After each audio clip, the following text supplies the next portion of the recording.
Good morning, Mr Davies. As ever, it's a pleasure to share under your chairmanship and also to see so many members here, which I think shows the significance of not just the debate, but what's happening in Ethiopia at the moment. I beg to move that this House has considered the humanitarian situation in Tigray. The situation there is truly horrific.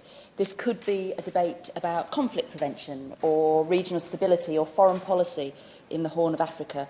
But it is the dreadful humanitarian situation and the terrible conditions of the people in Tigray are having to endure that must be our focus today.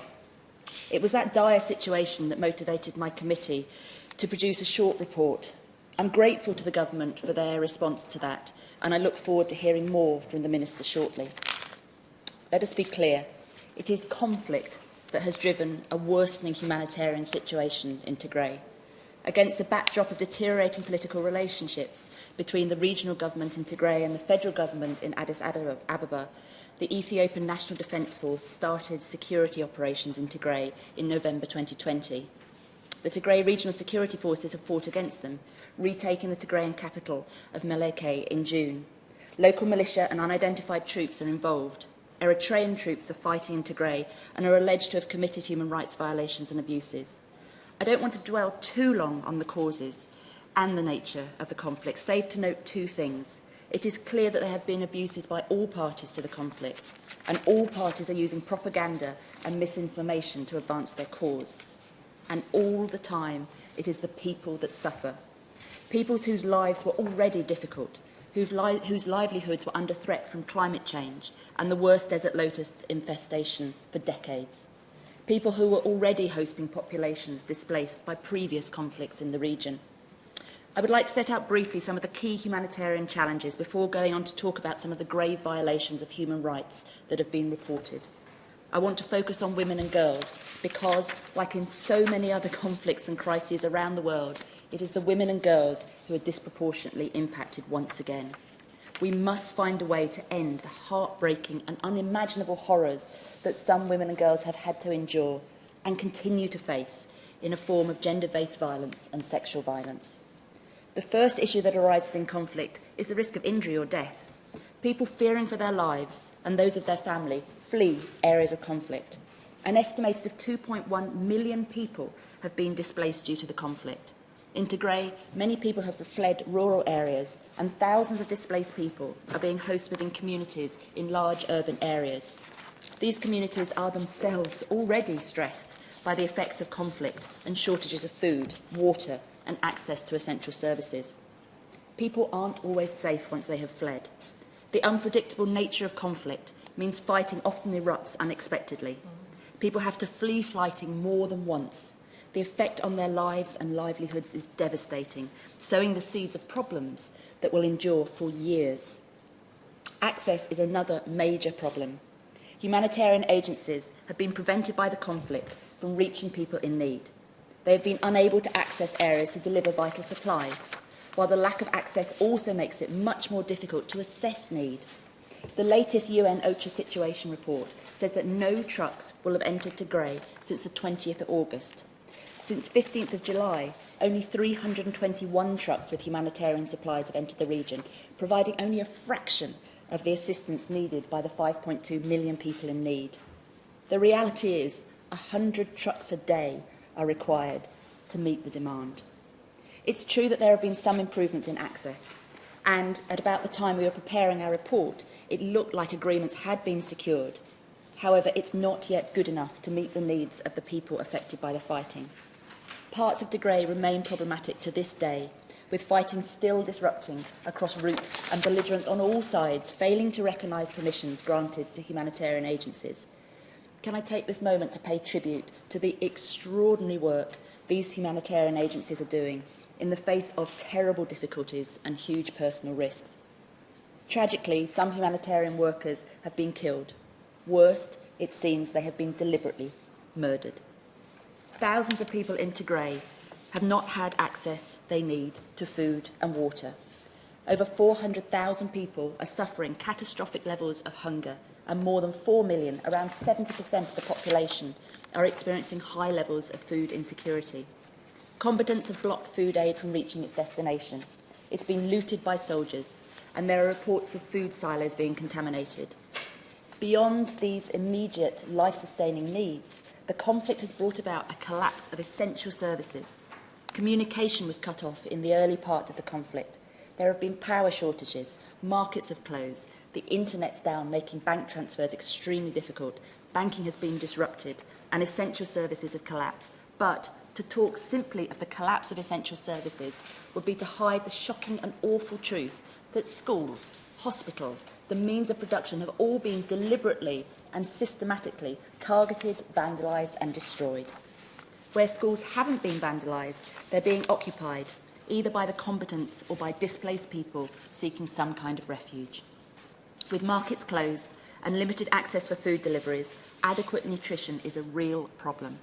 An estimated 45,000 children under 5 are suffering from malnutrition, while health centres are reportedly running out of stock. But it gets worse because farmers, where the farms and machinery haven't been vandalised, are unable to plant crops. Only 25 to 50% of cereal production will be available this year. Soldiers are reported to have beaten people they've seen ploughing fields. Harvests have been destroyed and livestock looted. All of this in a part of the world that was already severely stressed by changes in climate and the effects of desert locusts. There is a real prospect of famine and the creation of yet another cycle of aid dependency in a part of the world that has suffered so much in the past and that has hoped to leave this sort of problem behind it. And then we turn to the atrocities, the mass killings and the chilling sexual violence. We know that there have been massacres.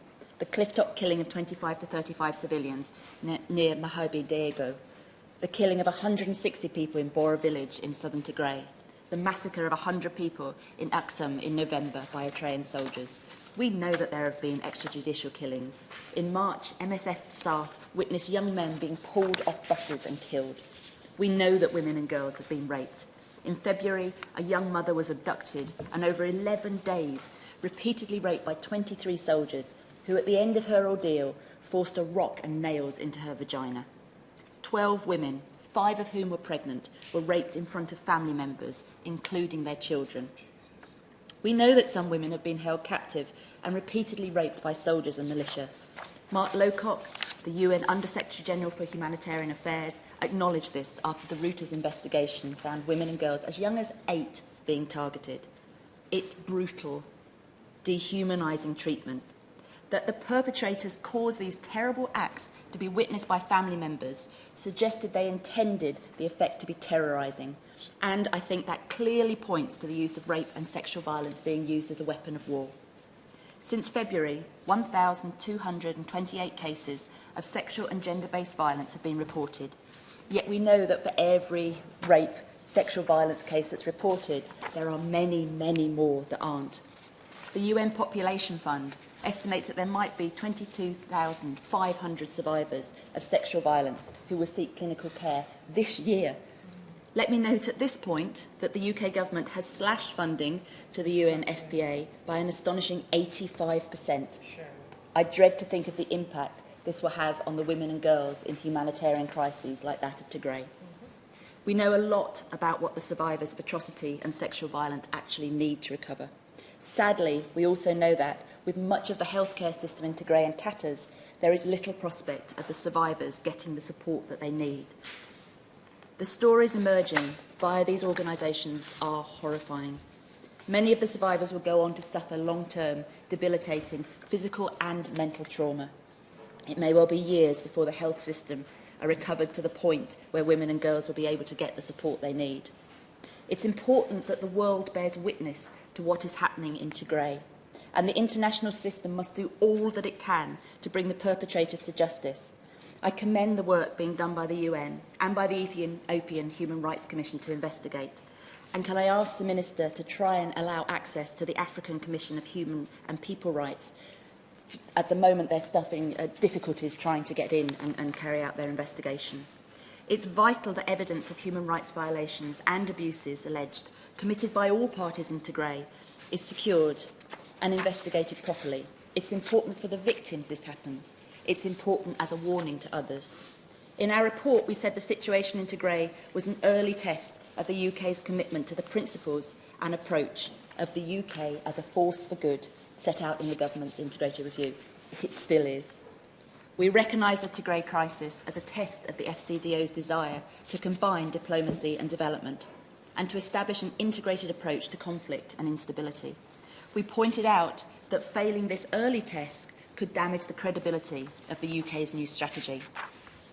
My committee welcomes the government's response and the government's acceptance of the key points we made about ending conflict and preventing it from spreading, ensuring that humanitarian needs are met, finding a sustainable political solution and supporting a process for reconciliation. I welcome the work of Nick Dyer, the UK's Special Envoy for Famine Prevention and Humanitarian Affairs, and I welcome too the support the government has provided to the humanitarian agencies working in Tigray. But let's be clear, the biggest challenge in the UK development policy has been to the cuts to ODA on a basis that, as they've been put, we were likely to see them remain for the remainder of this Parliament, and very much longer. The tests that the government has set for the return to 0.7 are potentially impossibly hard to meet. The government's response claims that Her Majesty's government has been at the forefront of the international response throughout the conflict. UN OCHA reckons the current gap in funding for the situation in Tigray is $170 million. There is a very real risk that the government's wholly unnecessary cuts to ODA will undermine our response. So I have several questions that I hope the Minister will be able to address in his remarks. I will, of course, give way. Giving way, and pay tribute to her for securing this debate and for the comprehensive way in which she's described both the scale and the brutality of the conflict. But one issue which she hasn't referred to is the potential use of chemical weapons by the Ethiopian forces, and on which I tabled a written question to the Minister in June. And I understand the government was seeking to verify from the Minister's response the truth of these allegations. But is she also concerned about those reports and thinks that, and would she agree that that should be part of the issues that the government is seeking to address? I thank my honourable friend for his intervention, and he's absolutely right. I think the problem that we have is that verification. I mean, I saw the pictures of the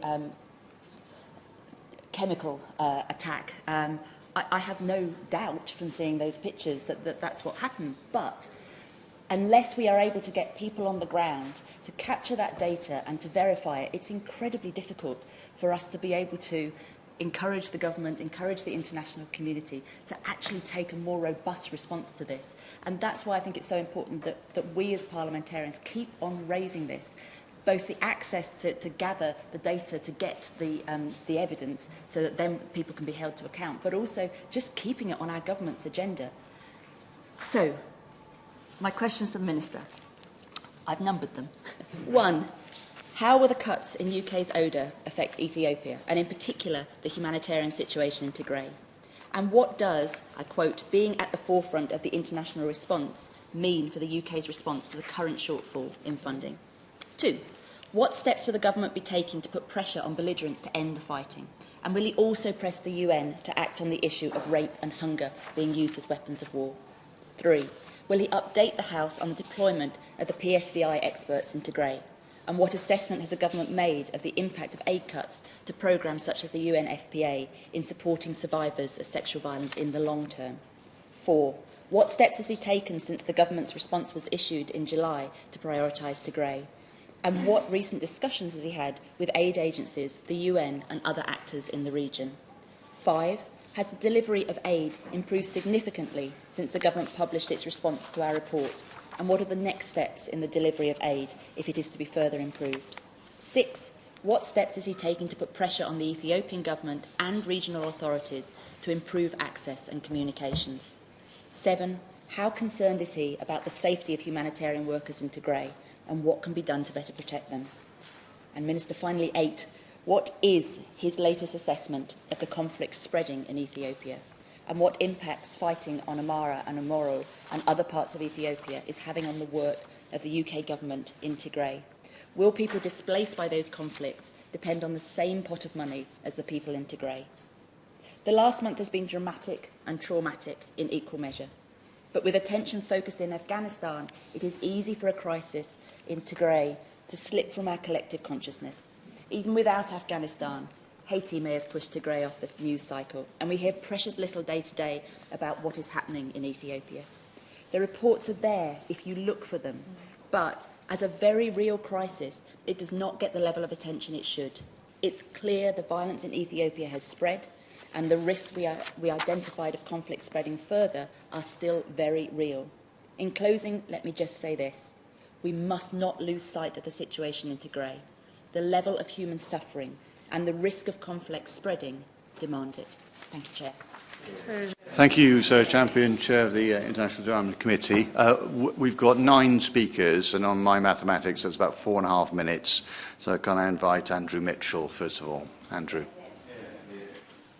Thank you very much, Mr. Davis. It's a pleasure to serve under your benign sway today. And may I congratulate the Chairman of the Development Select Committee on so ably leading this debate and all the work that she and her committee do, and also to join her in praising hugely the humanitarian actors who are in harm's way in Tigray today.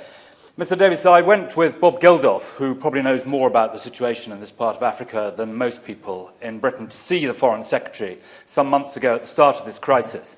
And I have to say I was extremely impressed that the Foreign Office and the Foreign Secretary were absolutely on top of what was happening. And I want to say today that with so much else going on, there is a danger that the public attention on what is happening in Tigray, so eloquently described by the Honourable Lady, is missing. There isn't enough public attention, and I urge the media to ensure that that attention increases very greatly. There is a lot else going on.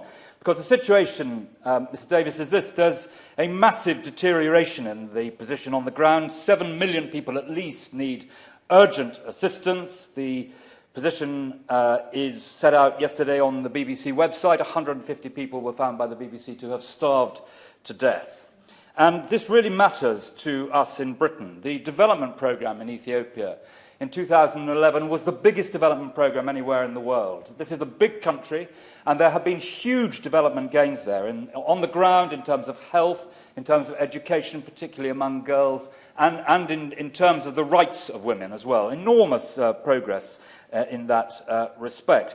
And Britain has huge strategic interests there, both commercial and security interests. Ethiopia, for example, is pulling troops out of Somalia at the moment. That creates space for al-Shabaab to do their evil work there.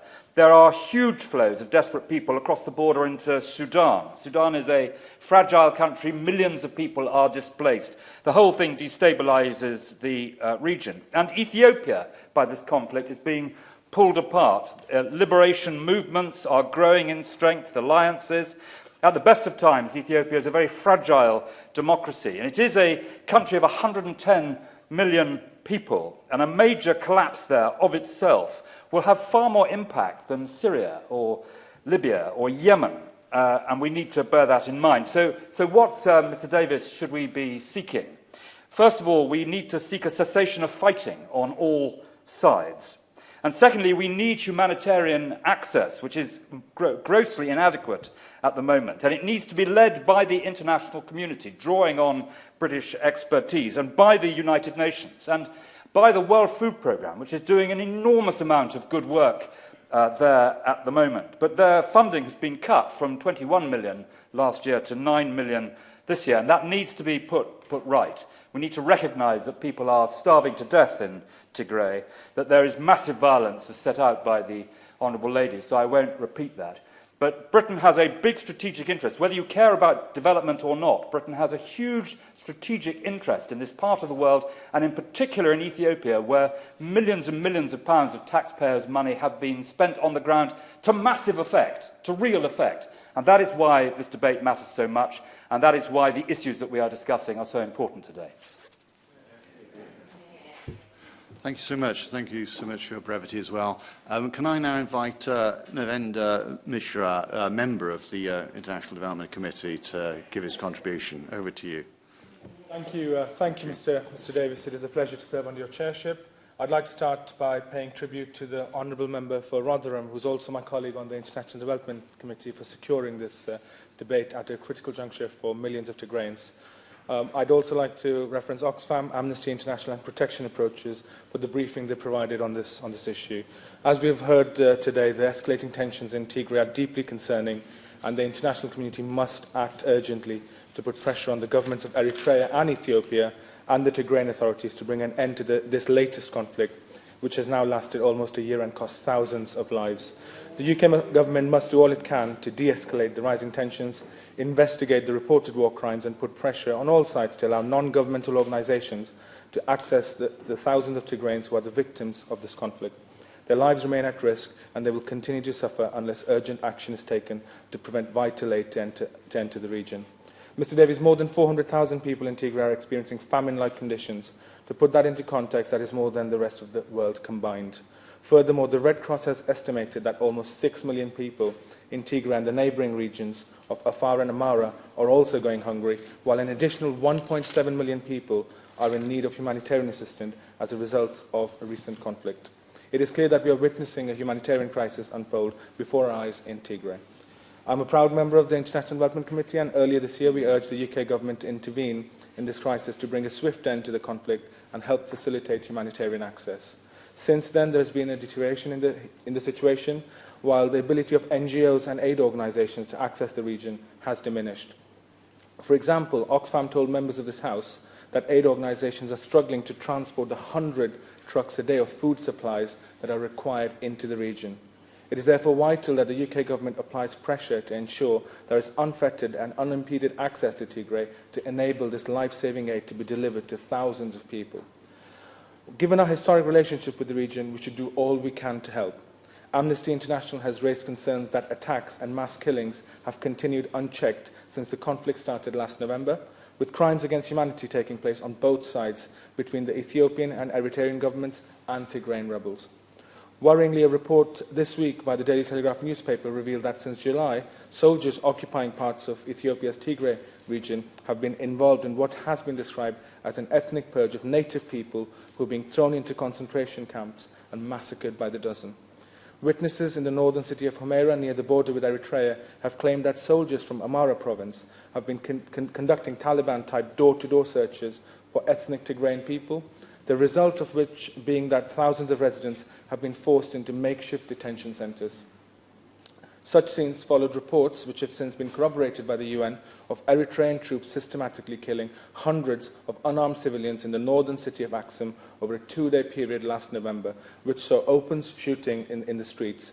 Amnesty has said that this could amount to crime against humanity and has also described it as just the tip of the iceberg given the mass killings that followed. The charity has also heard shocking reports of gang rapes of people held in captivity, which they've described as sexual slavery, as well as clear examples of sexual mutilation of survivors, of which which is a crime under international law. The toll on all citizens in the region has been unbearable. Since the beginning of the conflict, there have been widespread and systematic campaigns of destruction and looting, including the theft of farm animals, which has significantly affected harvesting across Tigray, compounding the famine and starvation of the population. What is clear, Mr Davies, is that the UK government cannot delay action any further. We must not lose sight of this crisis and the fate of thousands of Tigrayans while the eyes of the world are on Afghanistan, which we must continue to add pressure to allow organisations such as the African Commission on Human and People's Rights to have access to Tigray to investigate the situation further and carry out a thorough assessment of the impact of this conflict. The charity protection approaches, which work to tackle all forms of identity-based violence and mass atrocities, has rightly stated that the UK government has a legal obligation to prevent further conflict in the region under the 1948 Convention on the Prevention and Punishment of the Crime of Genocide. But it is also a matter for national interest, and left unchecked, the financial and human cost will be enormous. Much of this would be in keeping with what Tigrayans have already called for, which is a commitment to a negotiated end to this war, and the UK should help facilitate that. Failure to support them in this endeavour would lead to an ongoing conflict that will cost tens of thousands of more lives. Thank you for allowing me to speak. Thank you so much. Now, can I invite Fiona Bruce to speak on this issue she's familiar with? Thank you, Mr Davies. I declare my interest speaking as co-chair of the All-Party Parliamentary Group on Eritrea, and thank the Honourable Member for Rotherham for not only securing the debate today and for her graphic speech, but also for chairing the pre-briefing which the APPG and Eritrea co-hosted yesterday. We must do all that we can to fulfil our international obligations to prevent mass atrocities of the nature occurring in Tigray.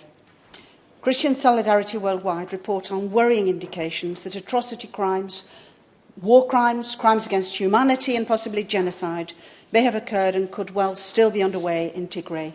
In the words of a priest from the Catholic Eparchy of Dougherty, interviewed at the height of the occupation, they want to annihilate Tigray. By killing men and boys, they are trying to destroy any future resistance. They are raping and destroying women to ensure they cannot raise a community in the future. They are using rape and food as weapons of war.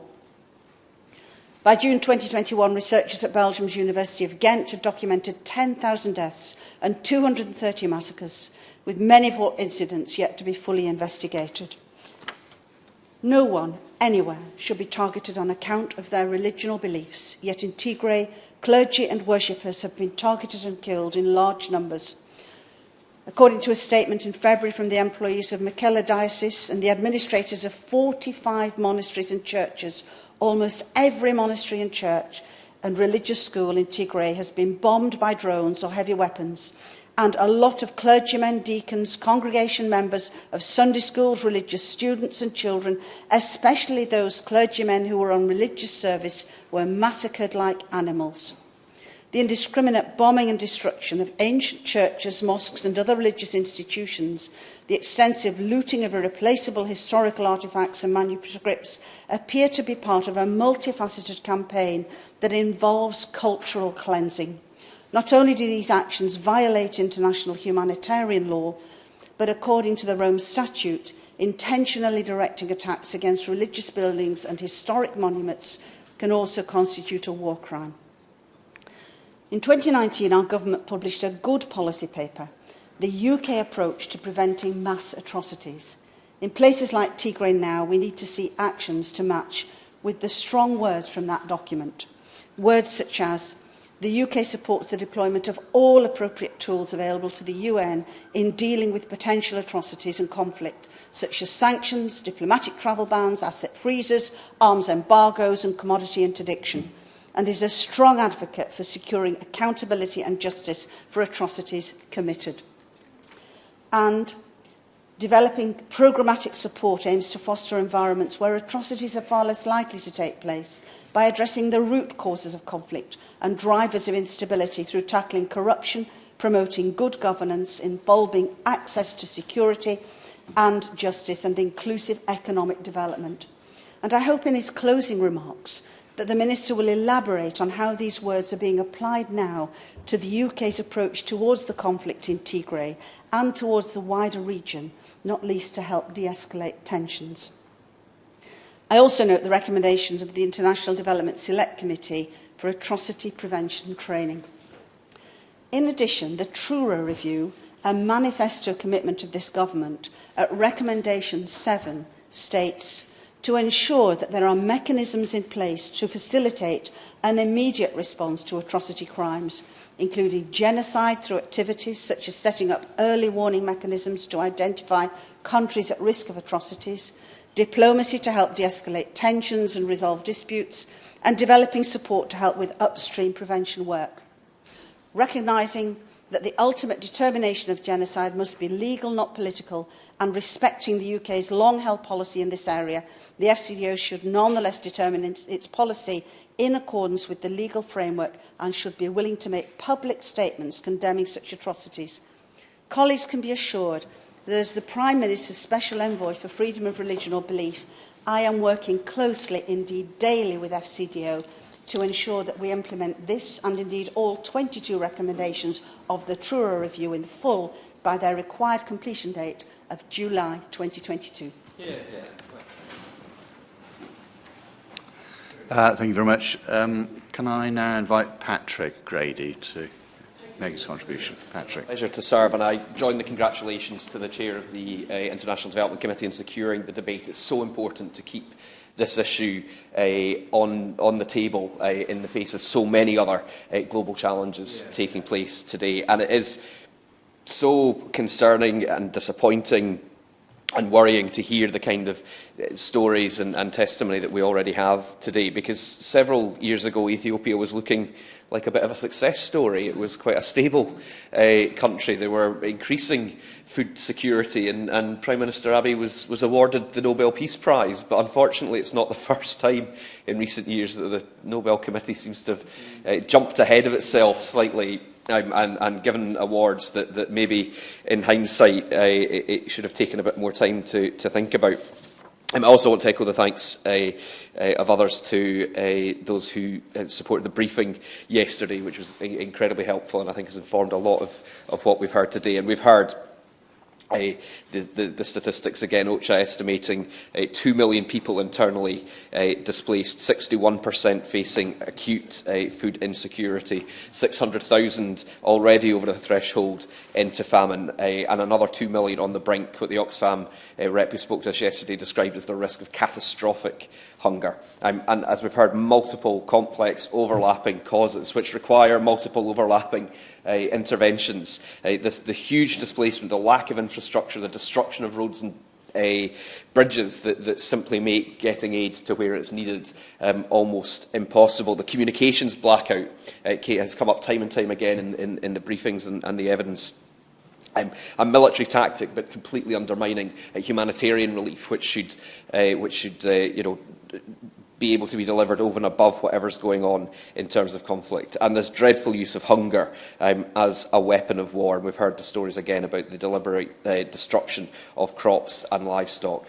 And there are particular concerns around ethnic tensions and tribal loyalties which have fuelled the conflict and political division. The member for Sutton Coldfield spoke about the serious risk of regional overspill, the influence of Eritrea, the displacement over 60,000 refugees into Sudan already, and within the country as well. I do want to touch briefly, particularly on the situation in Oromia. I have a very active constituent originally from Oromia, part of the Oromia support group, and that has identified extrajudicial killings going back to October 2018, and of over 2,000 of them, 1,612 were identified as being from the Oromo group. But the support group is calling for, and its colleagues is calling for, an inclusive dialogue between all these factions with a view to ending any domination of one group over another. And I would encourage the Minister, I'll send them the information that I have, and I would encourage him to look at that very carefully indeed. Because there is a challenge here for the government. How is it going to live up to the standards that it has set for itself in being proactive about atrocity prevention? How is it going to use its convening power, its diplomatic influence? If it wants to be this soft power superpower, will it start by properly supporting agencies on the ground, multilateral, the United Nations, some of the NGOs that in very difficult circumstances, such as Save the Children, are maintaining a direct presence? And what is the impact of the aid cuts going to be? Time and again in Westminster Hall now, we're hearing practical, real-life examples of this completely unnecessary cut, and it's having an impact, both practical terms in terms of what can actually be delivered, and it's having a diplomatic effect as well, because it undermines the UK's stance on the world stage. So there is a need to work with all the agencies, all the partners, and recognise the government's obligations under international law. One of the most sobering questions that was posed yesterday was, what if this isn't the worst? What if the worst is yet to come? And too often we've stood by when we should have learned the lessons of the past. So the UK has to assess, it has to intervene, it has to work with others and make sure that we avoid even further and more rapid deterioration. Thank you very much. Over to you, Lawrence Robertson. Lawrence. Thank you, Mr Davis. It's a pleasure to serve under your chairmanship today. As the chairman of the All-Party Parliamentary Group on Ethiopia and somebody who's visited the country many times, can I congratulate the Honourable Member for Rotherham on securing this debate and for the very moving way in which she spoke and described the terrible situation in Tigray. And can I thank her for her continued interest and her committee's interest in Ethiopia. And also can I thank the Minister for his willingness to provide briefings and attend meetings regularly on this subject and his ongoing involvement. I held an urgent question on the 14th of June, and sadly the situation, if anything, has deteriorated since then. But It needn't be this way, as has been alluded to. Ethiopia is a great country. It claims to have been the origin of coffee, to have Lucy, one of the world's oldest human beings, found 4.4 million years ago. It's been independent longer than any African country. I'm not quite sure of the claims about the Queen of Sheba, but I do know that Ethiopia is one of the West's oldest Christian civilizations. And that is one of the tragedies, that Christian and Muslim populations, sizable as they are in Ethiopia, have lived very peacefully together. Over 80 tribes and probably as many languages have managed to coexist very peacefully since the overthrow of the Derg in 1992. Ethiopia has also enjoyed, I'm told, world record growth in the last 15 years. Certainly, it's one of Africa's outstanding success stories in that sense.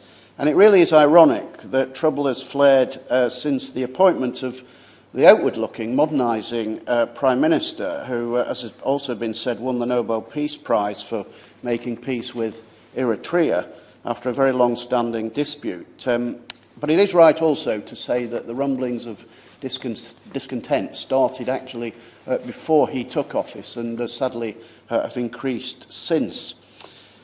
We also know that Ethiopia has suffered recently because of the unusually warm weather, the attack of locusts, and also, of course, COVID has not helped. And it's also right to recognise that a number of people, millions of people in Ethiopia each year do depend on food aid. But I'm really rather struck by what the World Food Programme people have said this week, that up to 7 million people are in dire need of food assistance in northern Ethiopia alone, that their food stocks in Tigray are running perilously low, and that they need $140 million to expand its northern Ethiopian response. That is what they have said just this week. I won't go into the details of the conflict, which has been so ably covered by the Honourable Member for Rotherham, but I will ask just a few questions. As far as the Minister knows, has the conflict spread as far as Lalibela, a town I visited on my last visit to Ethiopia, and it really would be tragic if it had got that far. Could the United Nations actually be doing more beyond helping refugees, which is a very important thing for them to be doing, but could they actually be doing more? Could the African Union be doing more, especially in speaking to the TPLF and also to Eritrea, to make sure that their troops are actually all withdrawn from the country? During the UQ, the Minister talked about how he'd diverted aid to Tigray. Did that have any effect? And if so, could that practice be repeated? And I would also ask that other donors do not turn away from Ethiopia because of the conflict, because people living in war-torn areas are often the ones who are most in need. So I do want us to continue with our aid programme. We need to target the aid, we need to require transparency. We should use it as a lever, if possible, to bring about peace, but we should continue it. And I close by saying that as a very long-standing friend of Ethiopia, as somebody who has stood in this chamber and the main chamber and defended Ethiopia when perhaps it's been questionable that I should have done so, but I have defended Ethiopia as a friend, and I would just call on all the parties there to resolve this conflict very quickly and very peacefully. Thank you. Thank you so much for your words. I'll be calling for measures at 10:28, and we're keeping good time. So without further ado, over to you, Helen Hayes. Look forward to hearing from you. Thank you very much, Mr Davies. It's a pleasure to serve under your chairmanship, and I also congratulate my honourable friend, the member for Rotherham, on securing this very important debate today. November will mark 1 year since the onset of violence in the Tigray region of Ethiopia, which started in retaliation to an attack on the northern command by the Tigray People's Liberation Front. This is a complex conflict with many different actors on the ground. But the reports of this conflict have consistently included evidence of mass executions, the targeting of Tigrayans by ethnicity, the destruction of crops, livestock and machinery, and the use of rape and sexual violence as a weapon of war. It is estimated that tens of thousands of Tigrayan women and girls have been raped since this conflict began. The conflict has led to a humanitarian disaster in Tigray, with NGOs continuing to report difficulties getting into the region. The latest reports indicate that Tigray is still facing siege-like conditions, and a recent UN aid convoy was held for 2 days at a checkpoint, after which only 9 of the trucks were allowed to proceed. 5.5 million people are facing crisis levels of food insecurity, and 350,000 are at catastrophic risk. There are sickening accounts of Tigrayans being held in prison camps near the Sudanese border, with reports from Sudan of corpses floating down the Setit River, clearly identifiable as Tigrayans and showing signs of torture. This conflict contains the hallmarks of ethnic cleansing and genocide. And there are reports of the use of white phosphorus, which, while not classified as a chemical weapon, delivers appalling injuries. In addition to the problems with humanitarian access, it has also been very difficult for journalists seeking to report on the situation in Tigray. There are some extremely brave journalists who have continued to do so, often placing themselves in grave danger and facing an aggressive smear campaign for their work. Among them, I would particularly pay tribute to Nima El-Bagir and Lucy Kassa, brave women who've done so much to bear witness to the atrocities in Tigray. Despite the horrors unfolding in Tigray, this conflict has remained underreported and under-prioritised by the international community. I secured an adjournment debate on Tigray in March, and at that time, 5 months into the conflict, with 10,000 women and girls at that point reported to have been raped, this was the only debate to have taken place in any Western parliament. I have constituents with loved ones in Tigray in fear for their lives, and constituents working with NGOs in Ethiopia seeking to deliver aid to Tigray. The response to the conflict from the UN so far has been insufficiently resourced, and there is an urgent need for additional capacity. In this context, it is also concerning that the government of Ethiopia appears to be withdrawing from the international community, with reports that as many as half, around 30 of its international embassies, are to close. I hope the Minister will set out today what the UK government is doing to secure a stronger response from the UN and ensure that the attention of the international community is focused on Tigray. What is the government doing to increase the mobilisation of UK-funded aid to support UK nationals delivering humanitarian assistance?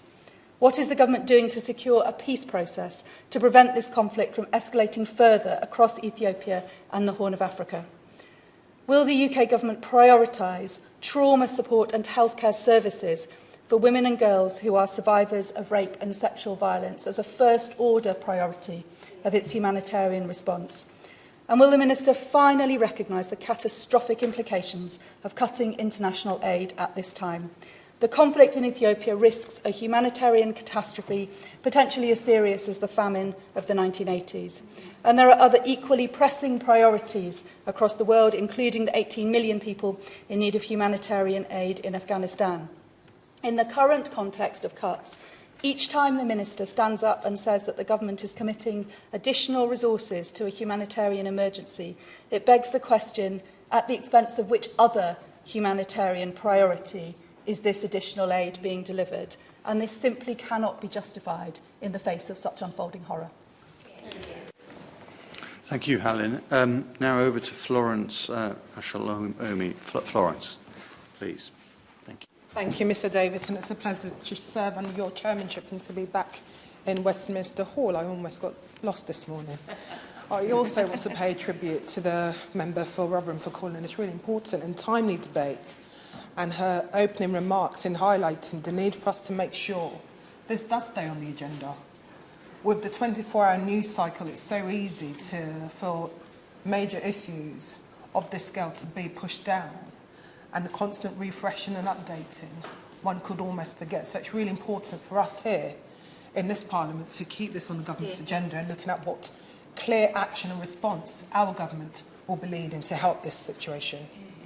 This situation is nothing short of a humanitarian crisis. The war that erupted last year and the horrific human rights abuse, and with the reports coming just this week of thousands of men, women and children being forced into concentration camps and door-to-door ethnic purging of the Tigrayan people. The International Development Committee also highlighted the gender nature human rights abuse in Tigray, with sexual violence being a key feature of this abuse. Yeah.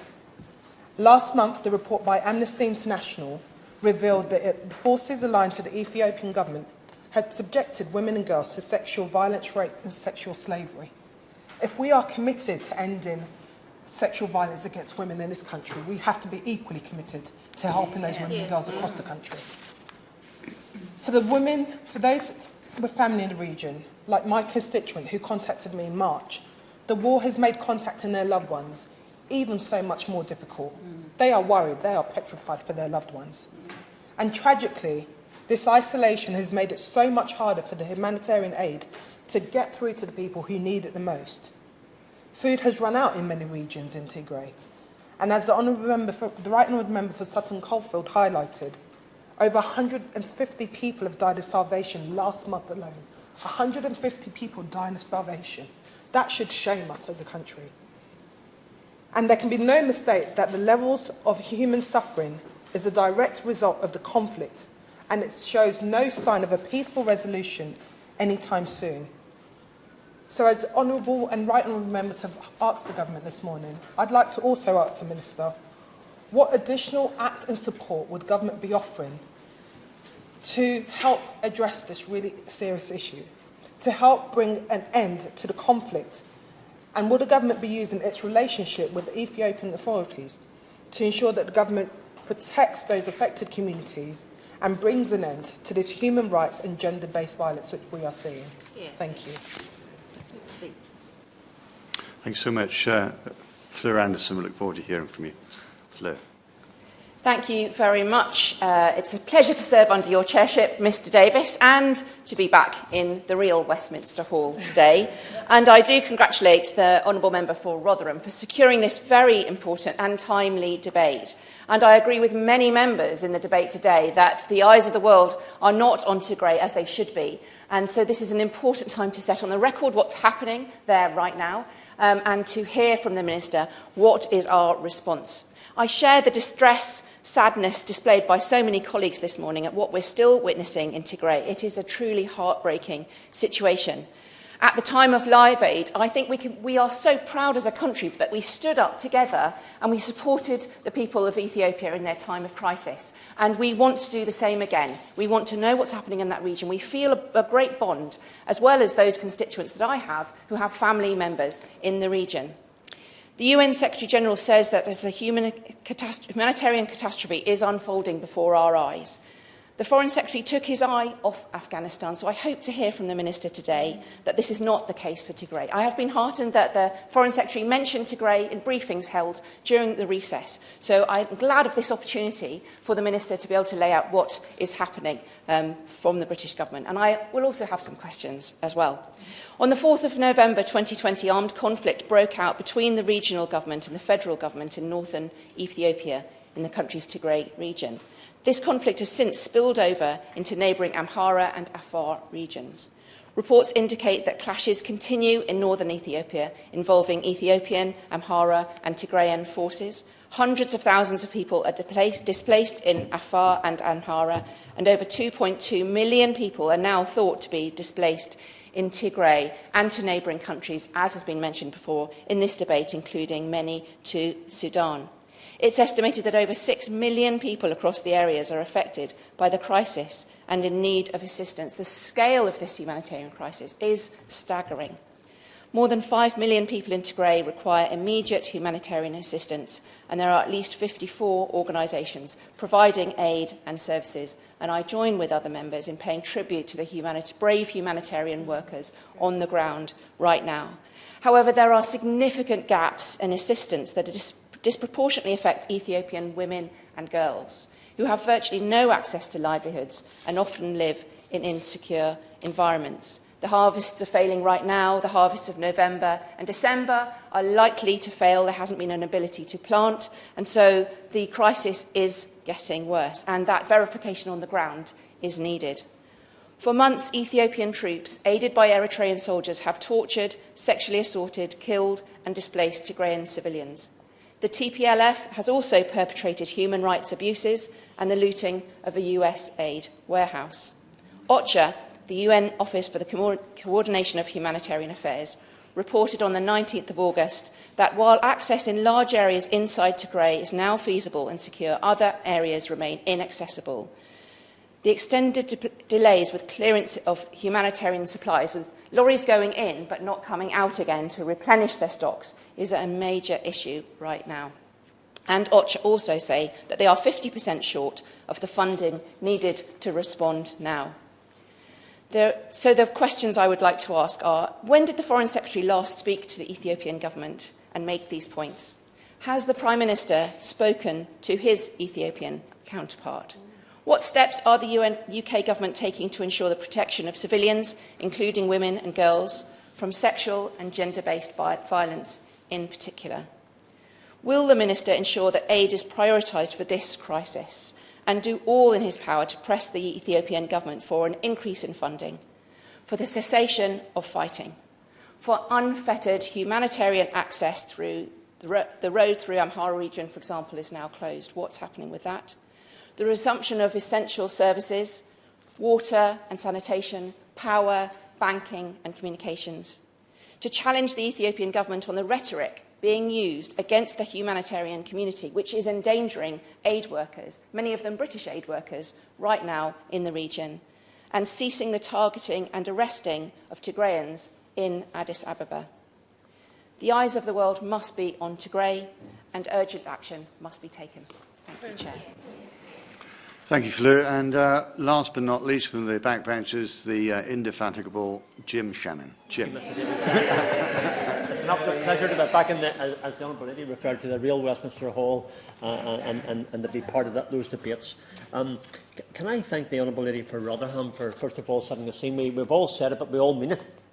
Mr. Davis, she's certainly a champion on these issues. She speaks out, and whenever there's a debate and I see her name on that debate, I'm right away attracted to come and speak in that matter, because it's a matter that I share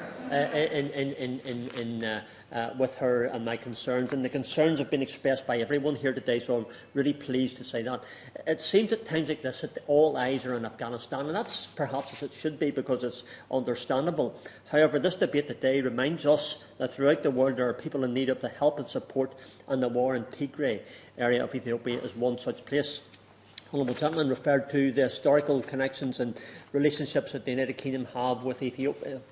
We should be able to use those and use our influence, and I'm hoping maybe the Minister can tell us what can be done to do that. I also declare an interest as a chair of the APPG in freedom of religious belief. Since the war in Ethiopia, Tigray region began last November, over 52,000 people have died, an estimated 1.7 million have been displaced. Persecution.org puts it something like this. On March 10, 2021, US Secretary of State Anthony Blinken testified before the US Congress about the ethnic cleansing occurring in Ethiopia, particularly in the Tigray region. In early November, Ethiopian Prime Minister Abiy Ahmed announced military operations against the region's ruling party, the Tigray People's Liberation Front, which he accused of attacking a federal army base. Despite denial of that, of course, the Eritrean military, as well as forces from the adjoining region, Amhara, have been participating in the offensive and have been committing war crimes. They've been illustrated by other members. I don't intend to repeat them. They're horrific to listen to, and they grieve me greatly, Mr. Chairman, when I listen to them. According to witness reports, human rights abuses such as rapes, mass killings being perpetrated by the various actors involved in the conflict. And as is so often the case, Christians are often caught in the crossfire as ethnic and political conflict accelerates. This year, Ethiopia rose from 39th to 36th in the Open Doors World Watch list of countries with the worst persecution. The change was due to an increase of violence against Christians. In addition, there are reports that Christians were discriminated against in the distribution of government aid during the COVID-19 pandemic. International Christian Concern reported September 20 that 500 Christians had been killed since June of last year.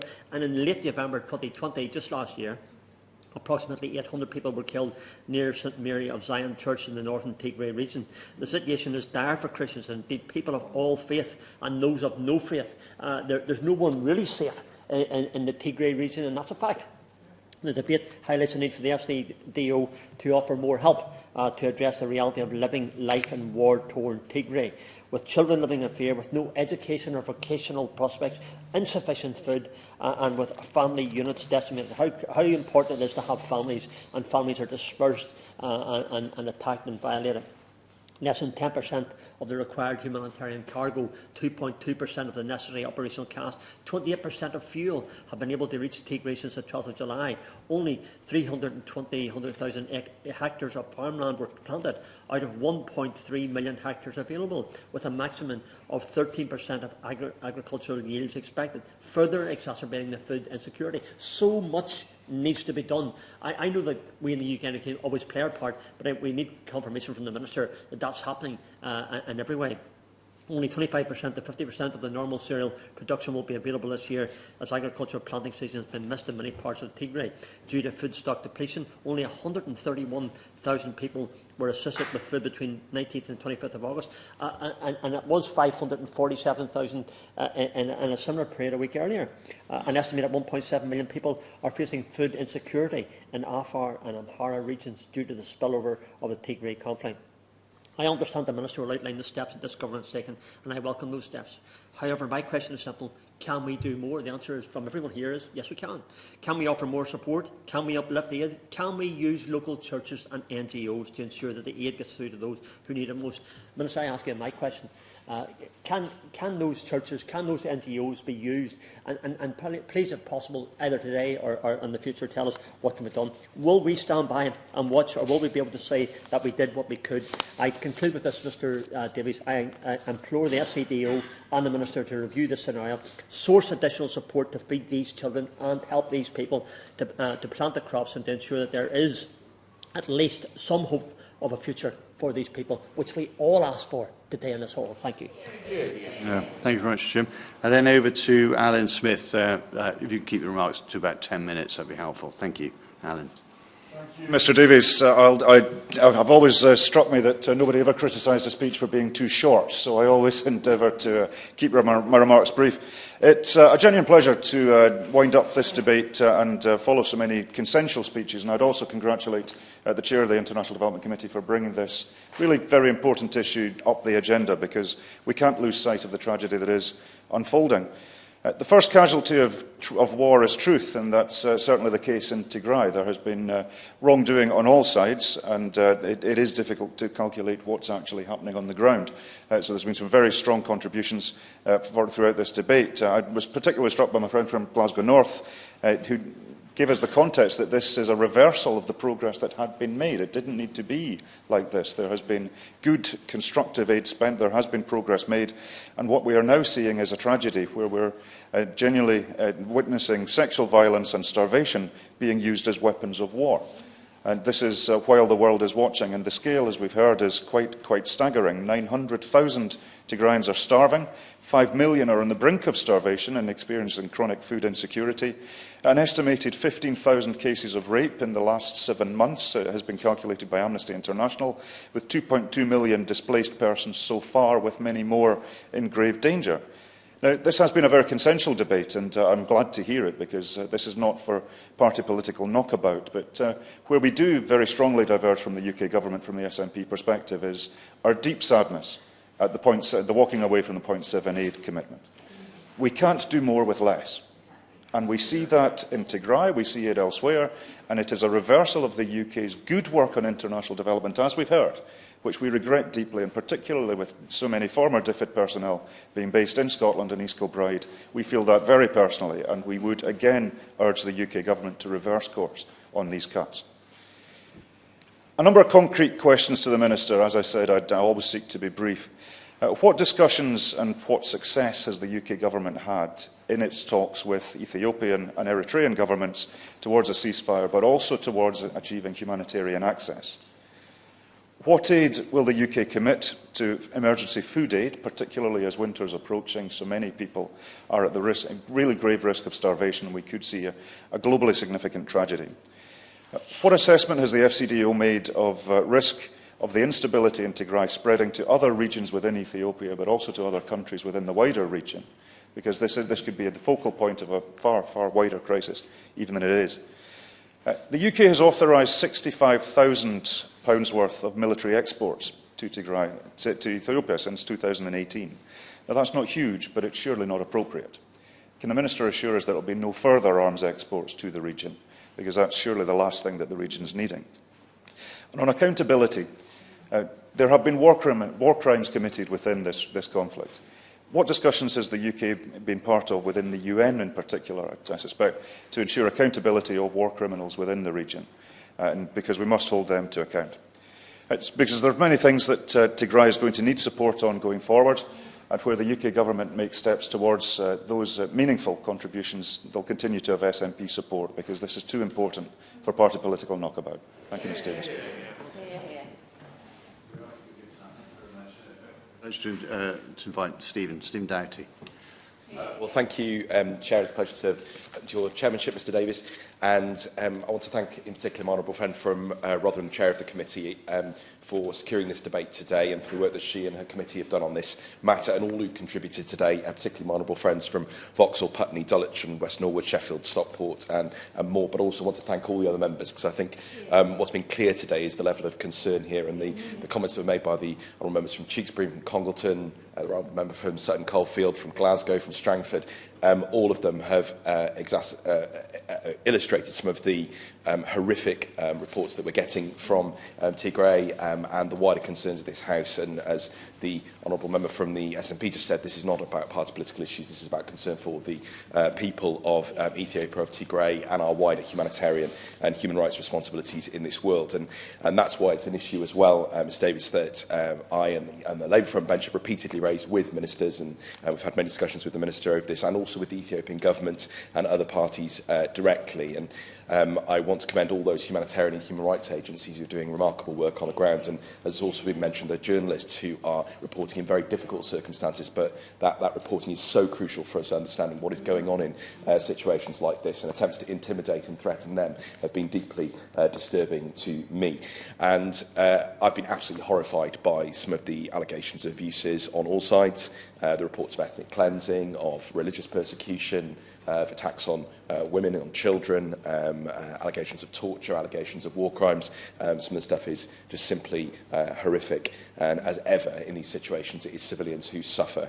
And the tragedy is that we are yet to see full human rights investigations and actions on those who perpetrated these crimes. We have yet to see full humanitarian access. And quite frankly, we've yet to see a sense of humanity breaking through the fog and the horrors of this war. And I share the concerns expressed by many members about this becoming a forgotten crisis.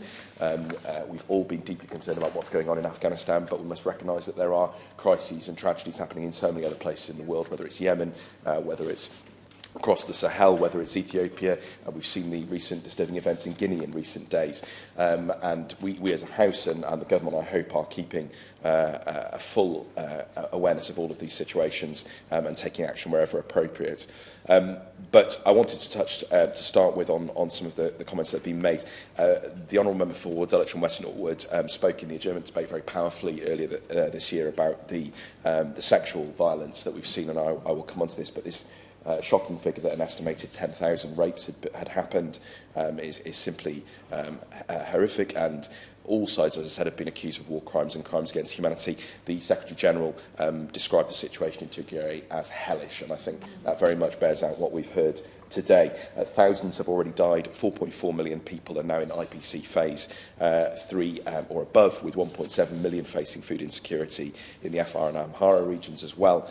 400,000 people in famine-like conditions, and we all remember that tragedy of the early 1980s and the consequences again of human-made conflict and the consequences of that for civilians, leading into absolutely devastating famine. But I think it's very important that we focus on the experiences of ordinary people living in Tigray, especially women and girls who are facing the consequences of this conflict. And the Amnesty International report on sexual violence was particularly damning about the sadistic brutality that is being inflicted on women by people on all sides of this conflict. Rape and sexual violence being used systematically to torture and dehumanise women, and in some cases children, women being kept as sex slaves, subjected to genital mutilation, and acts often being horrifically conducted in front of other family members to impose further psychological damage. And of course, women and girls are at risk even if they survive these attacks, because only 53% of health facilities have clinical capacity for management of rape and sexual violence, and only 1 in 10 of health facilities overall are functioning, many of which are also in the control, or at least access to them, controlled by some of those who've been committing crimes. And I'll read one particular extract from the Amnesty report. A man, the father of a 10-year-old child who was raped. I'm not going to go into the details of this because it's simply too horrific to read out. In November 2020, told Amnesty that he was not able to get his daughter, who had suffered such terrible physical and psychological damage, to the hospital for 4.5 months. He said he wanted to take her to the hospital in one location, but it was the armed forces that committed the abuses who were administering it, so had to then seek support at another location, where she did in the end receive medical help, but only after months and months of trauma, and that is utterly horrific. And these women often have no way to receive help for the consequences of these actions. Of course, the area is also experiencing wider famine conditions, the impact of the locusts, the impacts of climate change, of course the impacts of COVID, the impacts of other disease as well. And I think it's worth recognising that the pressures of this current conflict come on top of all of those other issues, because this is already an area that significant challenges. That wider humanitarian situation, 5.2 million out of 6 million people living in Tigray are now in need of humanitarian assistance, and 13.6 million people are estimated to be food insecure across Ethiopia as a result of the conflict, but also those wider circumstances. Only 25%, so 50% of normal cereal production is available this year, according to OCHA. And of course, the situation facing people who've been internally displaced and refugees, I'll come on to ask some questions about this, but there are now 2 million internally displaced people, according to USAID, with nearly 50,000 refugees arriving in South Sudan as a result since November 2021. And of course, there's a spillover of IDPs into the Afar and Amhara regions as well. We've heard from many members today about the challenges of getting humanitarian assistance in. One of the reports from OCHA said that only 10% of the 3,500 cargo trucks carrying life-saving materials had actually been able to enter the region. And the USAID chief, Samantha Power, was very clear. She said the shortage is not because food is unavailable, but because the government is obstructing humanitarian aid and personnel, including land convoys and air access. And I would be interested in the UK government's comments on her remarks. There are also reports that ENDF soldiers forcibly entered the WFP and UNICEF offices and destroyed communications equipment belonging to those two agencies. So I would be interested to know what the Minister has to say about those recent events and what his view is as who is responsible for those. I mentioned the situation of refugees. I'm particularly concerned for the 24,000 Eritrean refugees, remembering, of course, there are many refugees in the region already because of the previous conflicts in Mayagni and Adi Harush camps in the northwestern zone who've been cut off from assistance and apparently not reached since mid-July.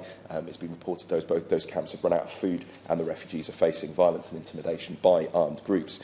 So what assessment has been made of the situation of refugees and IDPs, the numbers, the needs, and of these attacks? And particularly, there were disturbing reports of people being forcibly relocated from refugee camps earlier in this crisis. What has happened to them? What is the assessment that has been made? And what has been the involvement of Eritrean or other irregular forces in attacks in that region?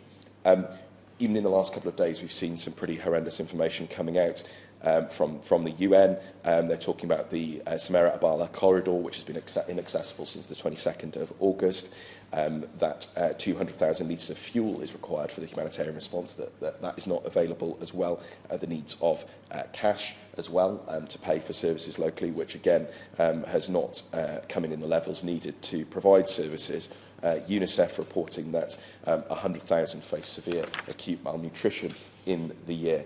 And the Humanitarian Acting Coordinator in Tigray, Grant Laity, said that all parties to conflict must allow and facilitate the rapid and unimpeded passage of impartial humanitarian relief to avoid a catastrophe.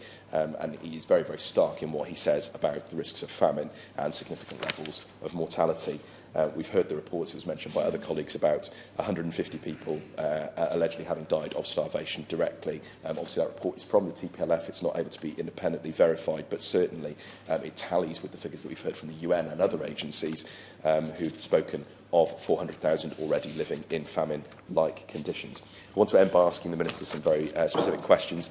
Yesterday, the WFP announced that it faces a funding gap of $426 million for its operations across Ethiopia to meet the needs of 12 million people in 2021. The US increased its funding to the WFP by $149 million in June, and I wonder what the UK is going to be doing specifically to support some of those agencies like the WFP. We also heard about women's programmes that had been cut.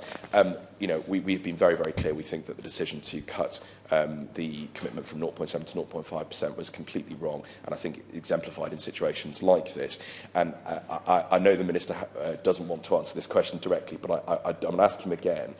Is our total support to Ethiopia going up this year, or is it going down? Because I know he's spoken about 42.7 million plus 5 million for refugees in Sudan being given. That's obviously welcome. It's obviously welcome with that focus on Tigray. But obviously, if the total support for Ethiopia is going down, that money's been diverted from other needs, and of course there are many needs elsewhere in Ethiopia as well. That is deeply concerning, and I do worry that we're going to find ourselves very much in the situation we've seen over Afghanistan, where we see cuts and then having to simply reverse those. We need to be putting that resource in because the needs are so great. The access issues I've mentioned, but I wondered if the government has specifically raised the access issues around the roads and the access for fuel trucks and food trucks in recent days, because there do seem to have been some particular problems in the last few weeks. The Security Council report mentions that Turkey and Sudan had been acting as attempting to act as mediators. That we know other regional powers have also been attempting to act as mediators in the conflict. What's the Minister's assessment of those regional and international efforts? Is the UK offering any particular diplomatic and good offices support there to attempts to reach a peaceful settlement between the parties? I understand the Foreign Secretary spoke in early August to Prime Minister Abiy. Have there been further contact with Prime Minister Abiy and Ethiopian ministers and other parties to the conflict since that point? It's welcome that he did that. I'm sure the Minister himself has been in contact with people, but it'd be useful to understand who and when. Have we identified anybody yet for Magnitsky-style sanctions? The US Department of the Treasury imposed sanctions on the Chief of Staff of the Eritrean Defence Forces for alleged crimes in Ethiopia. Have we got any sanctions that have been issued? I know he won't speak about ones that are potentially coming, but have we issued any? What role have we been playing at the Human Rights Council? What discussions have we had with the UN High Commissioner for Human Rights? I finished, Mr. Davis, by saying, we've got a huge responsibility, and we have a particular relationship with Ethiopia. We have a particular friendship, we have a particular history in terms of our aid programme. The world has a responsibility to protect civilians in crises like this. There is a keen interest from this House, from the British public in the situation in Ethiopia. We all want to see a prosperous, secure and inclusive Ethiopia, but that sadly seems very far from the situation at present. Thank you so much. I'm pleased to say the Minister's got about 15 minutes, if he allows 2 minutes for the Chair to respond. So with the luck, there might even be time for a couple of interventions. Over to you, Minister. Thank you. Fantastic. Thank you, Mr. Davis, and thank you for providing plenty of time. I know there's lots of interest in the House across this issue, and it's quite right that we review. And this is a great opportunity both to update the House as to what is happening, but also to directly answer the questions, and I'm more than happy to take interventions throughout. The conflict in northern Ethiopia has now entered its 11th month. It is a horrific conflict, and to make matters worse, in reply principally to the member for Sutton Coldfield, but others, I am concerned about it spreading, not only within the region, but also across the rest of Ethiopia. I will go through some more detail of contact and activity, but this is something very much at the forefront of what's happening in the Foreign Office. I was in a meeting last week with the Foreign Secretary reviewing all of this, as the member for Cardiff South and Penarth as mentioned. The Foreign Secretary spoke to Prime Minister Abiy last month, and there is literally not a day goes by that I do not engage in this issue, either directly or through other intermediaries, whether that be other countries, other regional players, other organisations, because this isn't just a concern of the United Kingdom, it's a concern across the continent and through other international bodies. And can I also just address the issue of money? I know there's a debate about 0.5 and 0.7, but I think the Honourable Member for Cardiff South nailed it when referencing Samantha Power, in that the real issue is not about money and resource in Ethiopia. It's about getting access, and I'll go through some of the detail and some of the numbers on that access. And the next stage will be around moving from conflict to mediation, and then there will be, I'm sure, resourcing issues where the points that are being made now will perhaps be more relevant. But I won't focus on the broader debate, and hopefully honourable members will recognise that there's a more immediate problem of access. So getting into some of the detail and updating the House on what's been happening, the TPLF, Tigrayan People's Liberation Front, continue military action, and that's going beyond Tigray into the Amhara and Afar regions.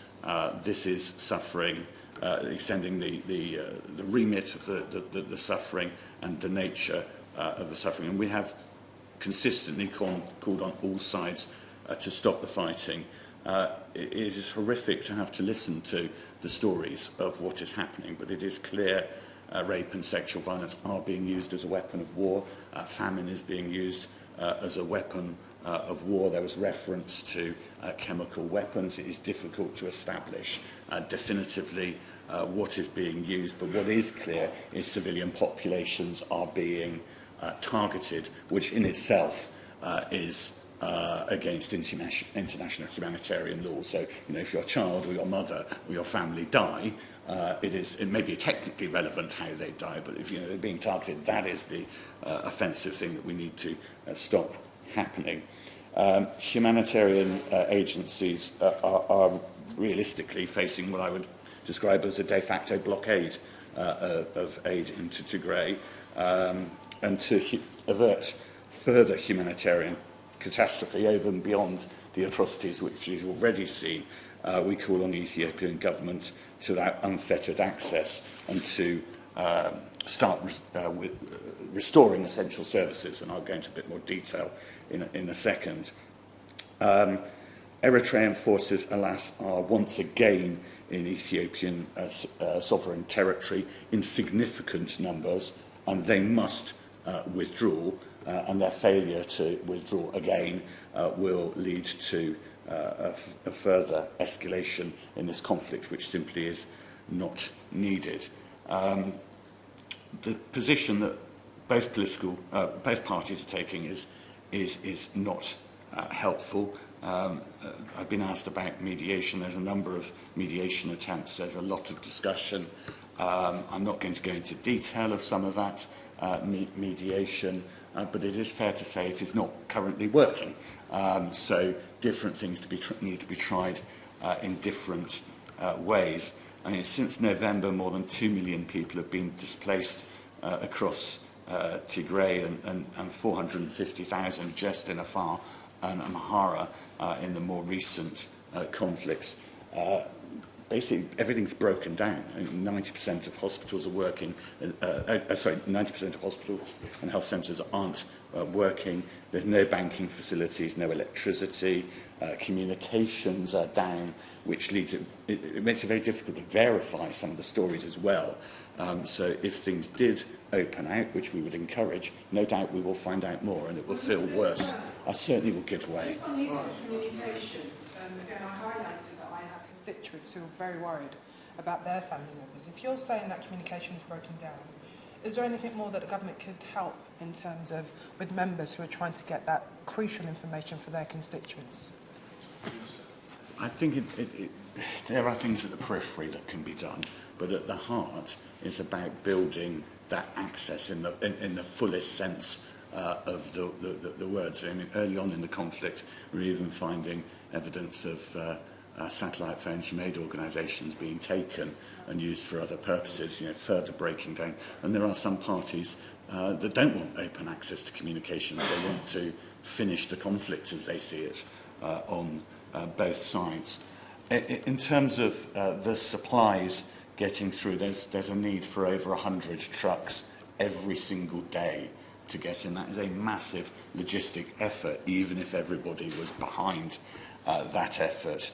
Since the 12th of July, only about 10% of the required aid is able to get through. So UN warehouses in Tigray aren't being restocked. They are empty. Over a third, most people aren't eating effectively or aren't eating enough. There is no private sector provision. So even if one has money, there is nothing to buy. Displaced individuals, I'll finish this point and then I'll give way. Displaced individuals are relying on host communities who are already suffering, but this lack of goods meant that prices have gone up five-fold, and community resilience is eroding to the point of tipping over to an even more serious and systemic problem. Sir Champion. Thank you, Chair. The director of Oxfam in Ethiopia yesterday was raising the fact that because the internet is deliberately down, it was almost impossible to get money transfers, which is deeply hampering their process. I wonder if I could echo his plea, if the Minister could try and get at least a window of the internet being up so that money transfers could occur. I'll investigate the specific issue of internationals working together to make sure that money comes through. I'm certainly in touch with a number of ministers, Ethiopian ministers, including the finance minister, and I can raise that issue with him, because that's a slightly separate problem to the one that we're discussing. I give way to the Honourable Member for Strangford and then the Honourable Member for Cardiff, and then I'll make some progress. Your response, Minister. In my contribution, I referred to some churches and NGOs who are active in the Tigray region. If we have groups like that who are there, are operating there, is it not possible that we could coordinate our relief efforts alongside those people and those groups to ensure that when it comes to getting to the people who need it, that we can work in partnership? It's just a thought. I think it would be important that we use all avenues that we can. Thank you.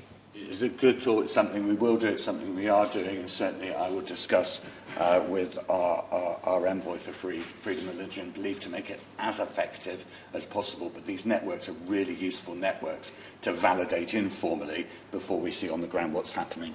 It's about communications, and the Minister will be aware that our own CDC and indeed Vodafone from the UK have invested substantial amounts in the new Ethiopia telecommunications partnership. Now, obviously, opening up telecommunications to people across Ethiopia is a good thing. That's good for all the people. But obviously, given some of the issues we've heard here about money transfers, about internet access, about telecommunications being cut off, is there not some sort of incongruity between those two things? What are we going to be doing through those types of investments to ensure that we get telecommunications open in Tigray properly? Well, various members have talked to the size of the population, 120 million. The Honourable Member Tewkesbury, as the able chair of your party group, has talked to this nation of optimism. This is one of the gems at the heart of our East African strategy, about stability if we could build out from, not be resolving problems. And telecommunications is an essential good. It allows people to trade, it allows for cash transfers. So this is the right investment thinking forward. It's a long-term investment. It's something we've been talking about for years and years, and will be deliverable going forward. But it does seem incongruent talking of Ethiopia as a place of optimism and of investment. But we simply have to get back to that place when we get beyond this, because that is where development happens. There's talk of echoes of the 80s and Live Aid, and we did a brilliant job. And Ethiopia has done a brilliant job in bringing itself up. And when there has been a natural crisis, yes, they've needed help, but they've also been able to help themselves. And we need to reset to get back to that position. But, we're just so far away from that point at the moment. I give way to the Honourable Gentleman. Andrew Mitchell. Thank you very much. He's quite right about the massive British taxpayer investment and the huge results that have been achieved. Can I just ask him whether he will, following my earlier comments, give the committee an undertaking that he will look personally at the funding for the World Food Programme, who are absolutely at the critical edge of all this humanitarian crisis? Will you have a look at their funding this year and see what more can be done to meet the need there? I will. I'm already in communications with David Beasley in general. I've discussed the situation in Ethiopia with him, both in terms of food provision, but also he is an influential figure in the region. But today, my initial issue is getting access. It's not getting food. And until we sort that, no amount of money, no amount of WFP extra resource is going to do it. But there will be a point at which we need to do that, and we need to be ready. So I pledge to have another discussion with David Beasley to take these issues forward. I'm concerned to hear reports of press, NGOs, civil society, churches and so forth being targeted, but we'll confirm that is happening. People are being arrested based on their ethnicity, and clearly there needs to be a stringent following of international rules and human rights. And would like to reassure the House that we are engaged fully at all levels, both locally within those groups, but also at the United Nations through Lord Ahmed. Nick Dyer has also been to Ethiopia twice since November, the envoy on famine prevention, including getting access to Tigray. British Embassy staff have visited on multiple occasions. I spoke only yesterday with our Chargé, a new development director, to get updates, and that is a very normal thing, although I would have done that in preparation for this debate. As I say, there's not a day goes by that I'm not doing something on this, but that's not to say we're doing enough, but it gives you an idea. It's good that President Obasanjo has been appointed on the 26th of August to look at issues around the Horn. Yet again, this is another way of pushing mediation of various descriptions. We're doing a lot through the G7, through all counterparties discussions. We are still, even notwithstanding the fact that money and food immediately is not the issue, we're still the second largest donor to Ethiopia on sexual violence. There's some good news. The Honourable Member for Totnes, who's not currently in this place, led a debate on this following his intervention, and at the Select Committee we're now deploying 2 individuals based on the scoping mission into Mekelle. I will give way very briefly. I thank the Minister. Very short question. You're referring to high-level conversations. Has the Prime Minister spoken to Prime Minister Abiy?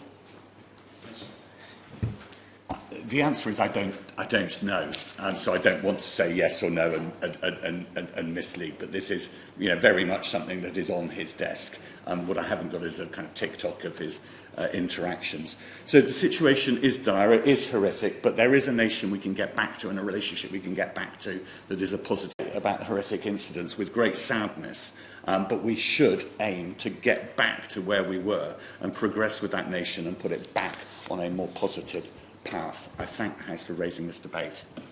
Thank you, Minister. And Sarah Champion to wind up. Sarah. Thank you, Chair. First of all, can I thank every member that has spoken today, both for the tone and the content, and also to the Minister, who I know is deeply committed to this area. The problem is this isn't going to go away, and it's important for all of us to keep it on the agenda, both of the Minister but also of the international community.